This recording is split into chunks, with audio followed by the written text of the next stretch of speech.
আসসালামু আলাইকুম। যেখান থেকে দেখছেন সাতকানি ইনকিউবেটর হাউসের পক্ষ থেকে সকলকে স্বাগতম জানাচ্ছি। আজকের ভিডিওতে আপনাদেরকে দেখাবো একটি 800 ডিমের ইনকিউবেটর। আপনি যদি নতুন উদ্যোক্তা হয়ে থাকেন অথবা আপনার খামার আছে বা ব্রয়লার আছে, পাশাপাশি অন্য কোনো খামারের সাথে জড়িত আছেন বা কালার বার্ড, সোনালি এ ধরনের মুরগি পালন করে থাকেন বা টাইগার মুরগি, যেটা বর্তমানে প্রচুর চাহিদা আছে এবং খামারের ভাইরা প্রচুর খামারে তুলছে, লালন পালন করছে। তো খামার রেডি, কিন্তু ইনকিউবেটর নেই বা দেখা যাচ্ছে কোন জায়গা থেকে ইনকিউবেটর নিলে ভালো হয় এ ধরনের কিছু আপনারা যাচাই বাছাই করে থাকেন বিভিন্ন অনলাইন মাধ্যমে। তো এখানে যে মেশিনটি দেখতে পাচ্ছেন এটির বডি হচ্ছে মেলামাইন বোর্ডের। তো এখানে কন্ট্রোলার হিসেবে ব্যবহার করেছি সর্বাধিক জনপ্রিয় বাংলাদেশ সহ এবং পুরো বিশ্বে কিন্তু বহুল পরিচিত একটি incubator controller XM18 double circuit. তো এর বডিটা কিন্তু বলেই দিলাম যে মেলামাইন বোর্ডের বৈশিষ্ট্য হচ্ছে তাপ দীর্ঘ সময় ধরে রাখবে, তাপ উঠতেও সময় লাগে, তাপ কমতেও আবার একই সময় লাগে। আর আরেকটি বিষয় যেটা খামারিদেরকে অবশ্যই জানানো উচিত বলে আমি মনে করি, এটা যে টিনশিট দেখতে পাচ্ছেন এই কালারের যে বডিতে দেওয়া হয় বা অথবা এই টিনশিটের উভয় পাশে বা এক পাশে অথবা মাঝখানে কোকশিট দিয়ে বানানো হয়, সেটাকে কিন্তু বলা হচ্ছে মেলামাইন বোর্ড, স্টিল বডি। তা আসলে কি এটা স্টিল? এটা হচ্ছে একটা টিনশিট, পাতলা শিটকে মাঝখানে কোকশিট দিয়ে দুই পাশে টিনশিট দিয়ে বানানো হয়, এটাকে বলা হচ্ছে স্টিল বডি। তো আমরা সবাই মনে করতেছি আসলে এসে স্টিল বডি, তো সেভাবে কিন্তু মেশিন নেওয়া হচ্ছে, যে যার মতো করে নিচ্ছেন। তো এখানে বোঝার বিষয়টা হচ্ছে স্টিল মানে হচ্ছে আমরা যতটুকু বুঝি কোনো ধরনের মরিচা আসবে না, নষ্ট হবে না এই ধরনের, কিন্তু শিটগুলো যখন কোকশিটের সাথে লাগানো হয় তখন ঠিকই লাগে যায়, কিন্তু আমাদের গ্রাহকরা বুঝতে পারেন না। যাই হোক, তো এই মেশিনটাতে আমরা ব্যবহার করছি, এখানে আমার হাতে দুটি মোটর দেখতে পাচ্ছেন, একটি মোটর হচ্ছে 6 ওয়াটের আর একটি মোটর হচ্ছে 14 ওয়াটের। তা আমরা 6 ওয়াটের মোটর ব্যবহার না করে 14 ওয়াটের মোটর ব্যবহার করছি, যাতে ইনকিউবেটরের টার্নিংটা স্মুথলিভাবে হয়, যাতে বেশি দিন টেকসই হয় ওই কারণে। আর ভিতরে তাপ ধরে রাখার জন্য কিন্তু এখানে দেখতে পাচ্ছেন থার্মোফোমগুলো, এই ফোমের মূলত কাজ হচ্ছে বাহিরের তাপ ভিতরে আসবে না, ভিতরের তাপ বাহিরে যাবে না, ওই কারণে কিন্তু এই থার্মোফোমগুলো ব্যবহার করা হয়। আরেকটা বিষয় জানিয়ে রাখি, সেটি হচ্ছে এখানে যে হ্যাচিং ট্রেগুলো দেখতে পাচ্ছেন, এই হ্যাচিং ট্রেগুলো নিয়ে কিন্তু মাঝে মধ্যে আমাদের গ্রাহকদের সাথে একটু বিতর্কিত হয়ে যায়। তো সেটা হচ্ছে বুঝে উঠতে পারেন না আসলে হ্যাচার ট্রে এত দাম কেন হয়। হ্যাচার ট্রের দাম হওয়ার বেশ কিছু কারণ আছে। এই ট্রেটি মূলত বানানো হয়েছে ইনকিউবেটর সাইডে যারা কাজ করেন তাদের জন্যই।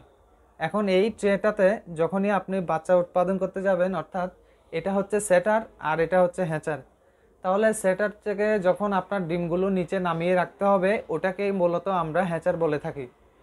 এখানে ডিম দিয়ে যদি আপনার 21 দিন বয়স হয়, ডিম ফুটার সময় হয়, আপনারা যদি এখানে নিচে নামিয়ে না রাখেন, তাহলে বাচ্চা ফুটে এখান থেকে নিচে একবারেই পড়ে যাবে। ওই কারণে মূলত হ্যাচার ট্রেটা ব্যবহার করা হয়।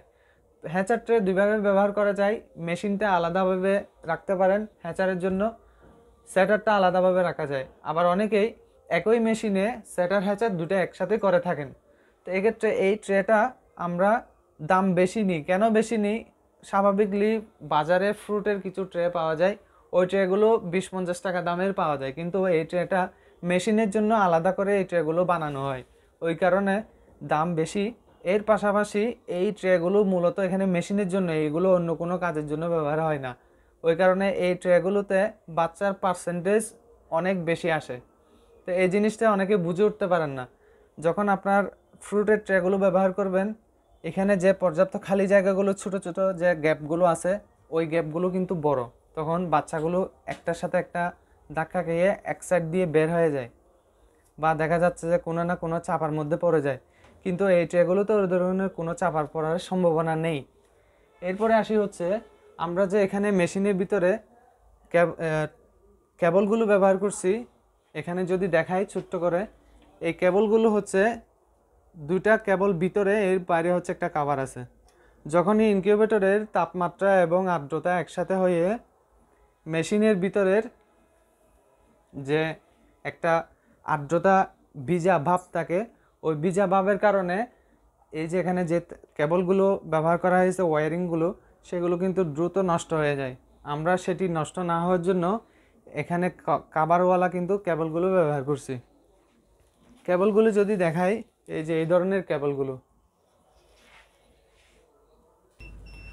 তো এই কেবলগুলোর সুবিধা হচ্ছে যখন কেবলগুলো তাপমাত্রা এবং আর্দ্রতার কারণে একটা যে আর্দ্রতা ভিজা ভাব থাকে ওটা কিন্তু কাভারেই আসবে, ভিতরের কেবলগুলো সুরক্ষিত থাকবে, তাহলে আপনার ওয়্যারিংটা ভালো থাকতেছে। এর বাইরেও এই কেবলগুলোর ভিতরে আমরা চ্যানেল বিট যেটা ইউজ করে ওই ধরনের চ্যানেল বিটগুলো ইউজ করছি, যাতে চ্যানেল বিটগুলোতে ভালো এই কেবলটা পুরোটাই আবার সুরক্ষিত থাকে, ওই জন্য আমরা চ্যানেল বিট ইউজ করছি। পাশাপাশি যে ফ্যানটি চলমান আছে দেখতে পাচ্ছেন, আর এদিকে টার্নিং মোটরটা দেখতে পাচ্ছেন, এগুলো হচ্ছে সেন্সর, যেগুলোর মাধ্যমে মেশিনের ভিতরে পুরো পরিবেশটা কন্ট্রোলারে শো করছে। আর এখানে আর্দ্রতা বাড়ানোর জন্য আমরা প্রত্যেকটা মেশিনে কিন্তু এই ধরনের স্টিল বডির হিউমিডিফায়ার বা আর্দ্রতা বাড়ানোর মেশিনগুলো দিয়ে থাকি। তো এই মেশিনটি যাবে আগামীকালকে ইনশাল্লাহ, সেটা হচ্ছে চট্টগ্রামের বাঁশখালীর টাইগার মুরগির খামারে এক ভাই উনি অর্ডার করছে, তো এটা ডেলিভারি হবে। তো আপনারা যারা এই ধরনের মেশিন নিতে চাচ্ছেন, ছোটো বড় সব ধরনের মেশিন ইনশাল্লাহ আমাদের কাছে পাবেন। সারা বাংলাদেশে ক্যাশ অন ডেলিভারিতে হোম ডেলিভারি দিচ্ছি আমরা। তো ইনশাল্লাহ আপনাদের চাহিদা অনুযায়ী, আপনি ছোটো কামারি হন বড় কামারি হন, আপনাদেরকে অবশ্যই স্বাগতম। ধন্যবাদ সবাইকে। আসসালামু আলাইকুম।